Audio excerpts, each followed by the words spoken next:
How to fix private internet access for Mac not uninstalling. Here's a script file you can use to uninstall private internet access for Mac. 1. Open your preferred text editor, such as TextEdit or Sublime Text, and create a new file. 2. Copy and paste the following script into the file, #bin/bash. #uninstall private internet access sudo log unload /library /launchdaemons.com private internet access.uninstall.list.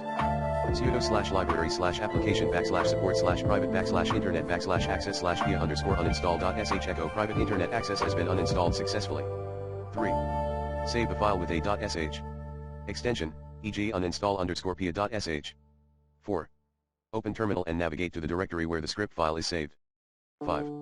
Run the script by typing /uninstall_pia.sh in terminal and pressing enter. 6. You will be prompted to enter your admin password. 7. Wait for the script to finish running. Once it's done, private internet access should be completely uninstalled from your Mac. For starters, use the recommended Clean My Mac X in this video guide.